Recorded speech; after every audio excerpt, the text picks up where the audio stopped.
What's going on, Aces? Welcome back to the channel. And when I tell you that I am so here for the trailer of the new movie that's coming out with Rege-JeanPage and Halle Bailey, You, Me, and Tuscany, I'm so excited. And I'm not the only person that's excited because the trailer just came out 2 days ago and they already have $4.3 million. And every single comment that I've seen so far has been so positive.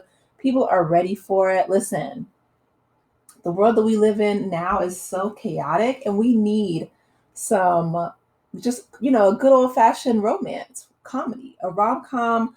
The world is healing. People are ready for it. It's long overdue, especially from these two who both play black royalty, Little Mermaid. Of course, we have the Duke of Hastings and Bridgerton. We miss them, and I'm so glad to see that they are together. And you guys know I've been reporting on the whole DDG drama with Halle, and it's like all that hard work paid off. I mean, she enjoyed herself in Italy. She had her own man over there on a yacht, and they were just enjoying the Tuscan sun, and I'm here for it. And if you guys know anything about reggae, he grew up in London, which they don't have really good weather there. Well, he's from his mom is from Zimbabwe.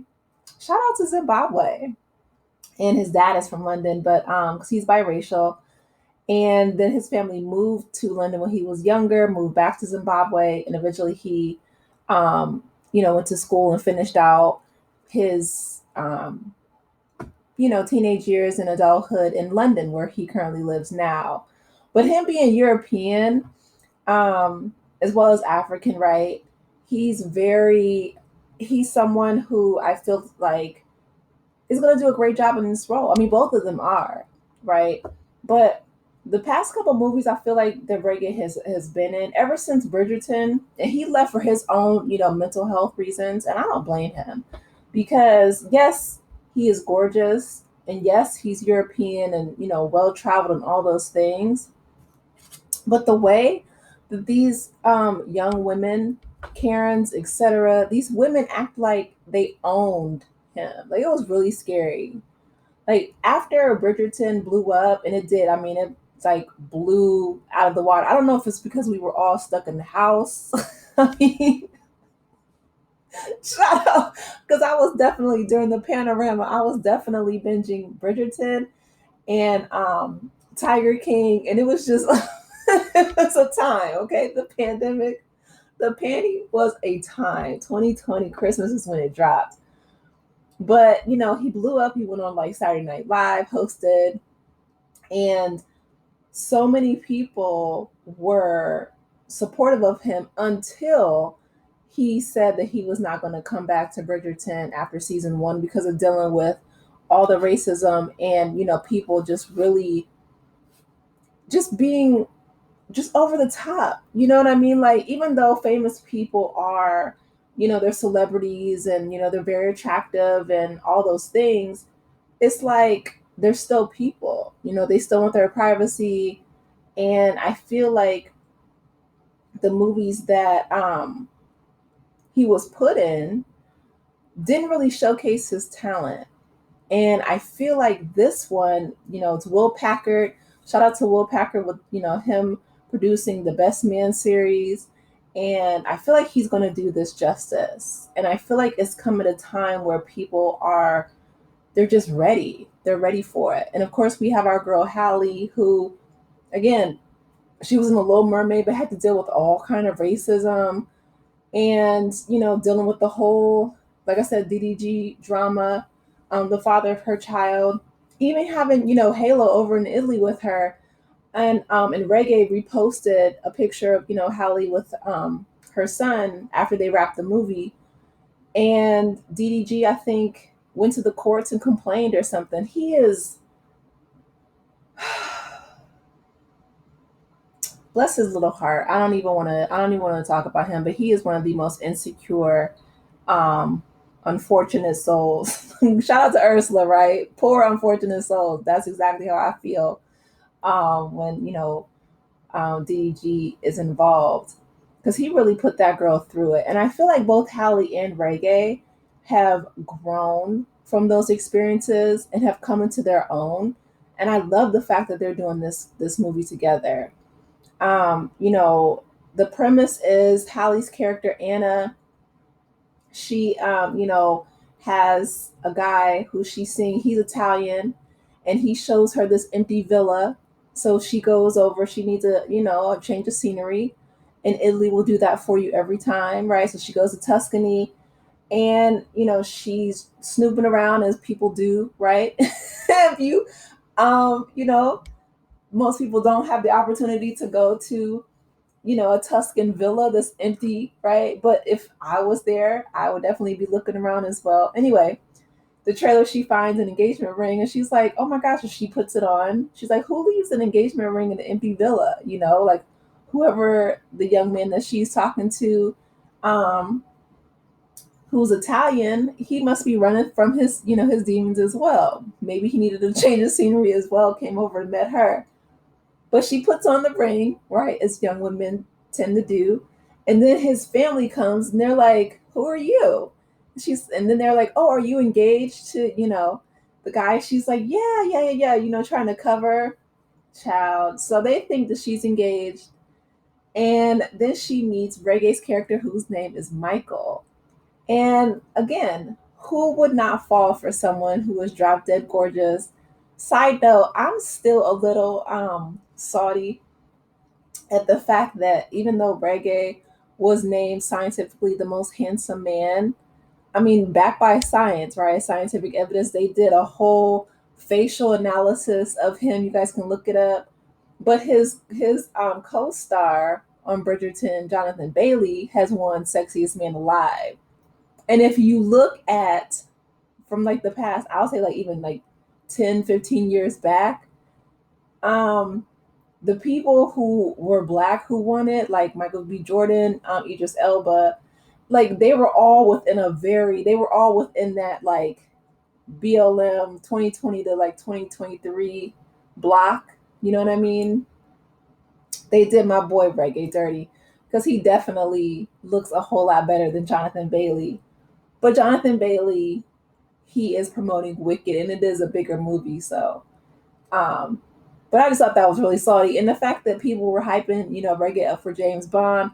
Everybody wanted him to be a James Bond, and they kept like putting it off. They still haven't named who the next James Bond is going to be. I feel like they know they should give it to Reggae because he's British. He was the perfect age. Again, sexiest man alive. And if you guys know anything about Britain, no shade to Britain. I know. Shout out to everybody from the UK who watches my channel because there's a lot of people from the UK. I love you guys. But all those things together, right? The fact that he's in his mid 30s, sexiest man alive, he's British born and raised, bouncing back and forth from here in Zimbabwe. But I mean, he's a London man.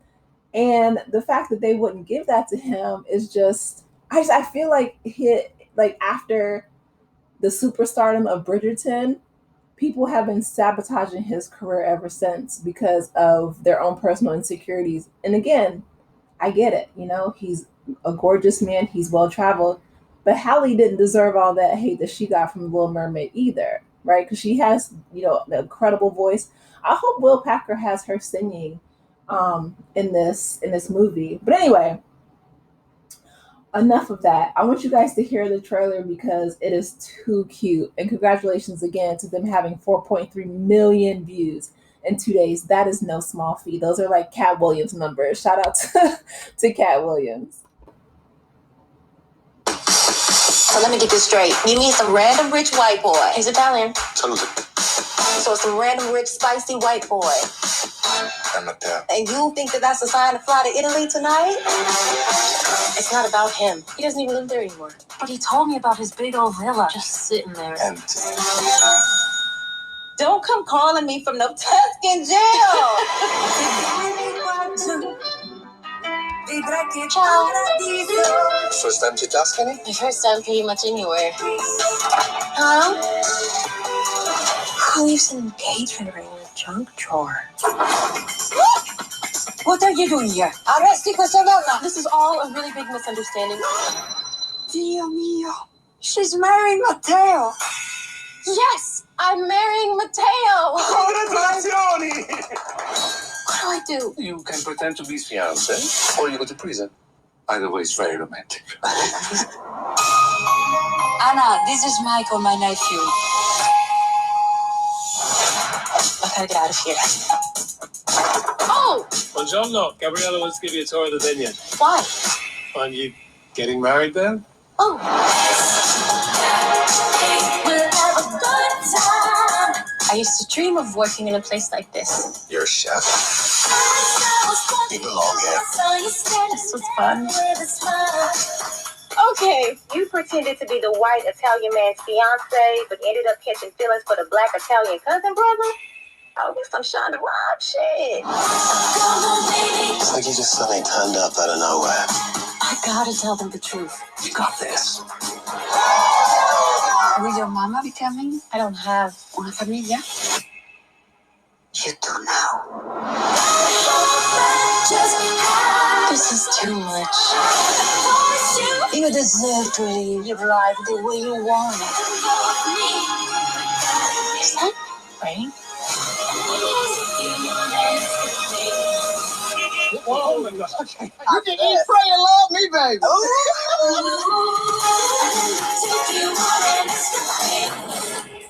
Mateo, what are you doing here? What am I doing here? What are you doing here? Okay, it comes out April 10th, y'all. Shout out to Janet Jackson. Escapade was my favorite song as a kid growing up. I really hope you two don't get me because it was played in the background. But it was so cute. It was just, like I said, it was just something that is perfectly timed right now. Shout out to Will Packer and the Shonda Rhimes. Shout out was crazy work too,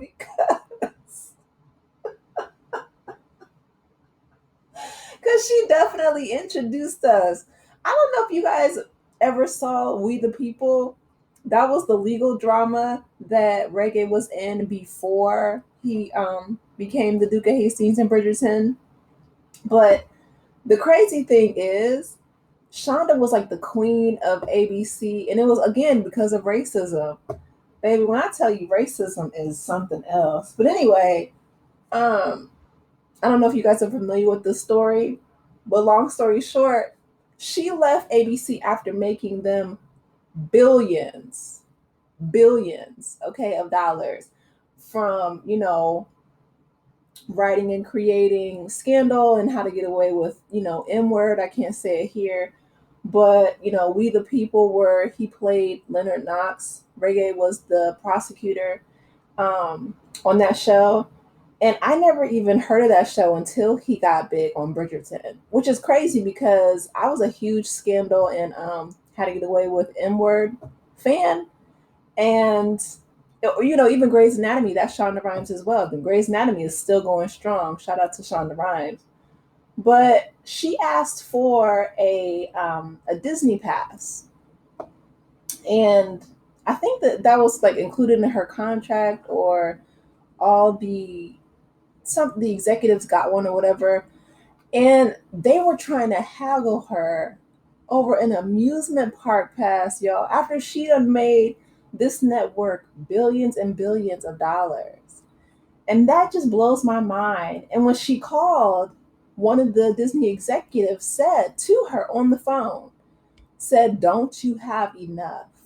I mean, I'm thinking like, you're still trying to put Black women in there, like Shonda the Rhimes, trying to tell her, "Don't you have enough?"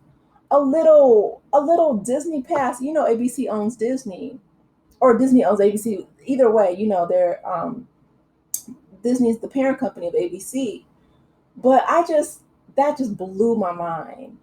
Like we all saw what happened with Jimmy Kimmel. It took people, protesting and getting rid of their Hulu and Disney, subscriptions and all that for him to get put back on the air. But it's just like, whoever that was, just to have the unmitigated gall to tell Shonda Rhimes, after she created all these shows and did so much for this company, that don't you have enough? Like, who are you?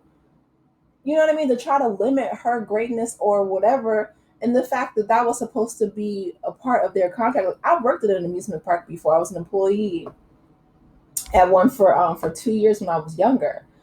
Once when I got out of high school and once when I was in college. But when you work for an amusement park, you get to ride for free. And they even had employee ride nights after everybody would leave. And and they shut the park down and we could, ride whatever we wanted to, et cetera, et cetera. But even on your off days, which few and far between, if you wanted to ride the amusement park, roller coasters or whatever for free, you could. So that's what I mean. Like, that's a part of being a part of the company, right? You get to ride the rides for free, you get employee passes, all that good stuff. Hers didn't work. So when she called and, went through the right steps and channels, they tried to like diminish her greatness. Don't you have enough? So Shonda called her lawyer and said, I want you to get me out of my ABC contract right now. And if you can't get me out of that contract, then our contract is terminated. Like, you're basically fired if you can't do what I need you to do right now. So they did. They got her out of her ABC contract, and she went to Netflix and she told Rege that on his way out, because they were obviously getting done with the show, because she was leaving ABC. I don't even think they renewed We the People after she left, which I don't blame her. You know what I mean? The fact that Grace is still going is an anomaly in and of itself, but that's a testament to Shonda's greatness in her writing. But she asked him to be, she told him that she was creating a Bridgerton off of the book series, and she asked him if he could do a British accent. And he was, because his American accent is pretty good. His Italian accent in this trailer, I have to be honest, y'all, it wasn't that good. I'm just gonna keep it a buck. I was listening and I was like, wait, it sounds like it's really close to his London accent, but okay. But anyway, his British accent, he was like, that's my native accent. I'm just playing an American. Until she's like, oh, that's great. That's perfect. So then she cast him for the Duke of Hastings. Everybody else had to audition, but Reggie didn't. And of course, like I said, he blew up into superstardom after that. But the films that came after that, like The Gray Man wasn't that good. Dungeons and Dragons, it was okay if you're big into like the game. But The Gray Man didn't do that well. And the last one that he did with Black Bag, the mystery with Kate Blanchett, and yeah, that one didn't do that well either. So I'm glad to see him come back to his Bridgerton roots. And by Bridgerton roots, I mean, playing the love interest and the leading man, as he should have been. Because like I said, in all of these, he was not the lead. Um, and whoever his agent, I think I heard that he had fired his agent, as he should have, because his career should be a lot bigger than it is. But I feel like, again, once you get to a certain point or level, um, and it supersedes people's whatever expectations, I think they'll try to do like that executive at ABC did to Shonda Rhimes, like, don't you have enough? And I feel like whoever whether it was his agent or whatever the case may be, but they really did, I feel like, try to sabotage his career, excuse me, after that, these past 5 years. Um, but I'm glad to see him in this movie with Haley, and I'm glad to see Haley in the movie with him because, again, after The Little Mermaid, people were outraged, and it's like, do y'all not realize that mermaids are fiction? Like, there's no such thing as a mermaid. People kill me. They'll be like, oh, I don't care if this person is yellow or green or polka dot or whatever. But when you talk about a fictional character like Ariel that doesn't look like what you think that she should look like, people lost their mind. Like, have you heard Halle sing. Her voice is incredible. And the fact that she gets to play the lead in this rom-com with Rege is perfection. So I'm so glad for it. I'm glad that, they have so many views from the trailer. I'm glad that they're getting the support that is like well overdue. Again, shout out to Will Packer and his production company. And I can't wait to see the film. It comes out April 10th. You guys let me know your thoughts in the comment section. Please be sure to like the video, subscribe to the channel, and I will talk with you in the next one. Take care, Aces. Bye.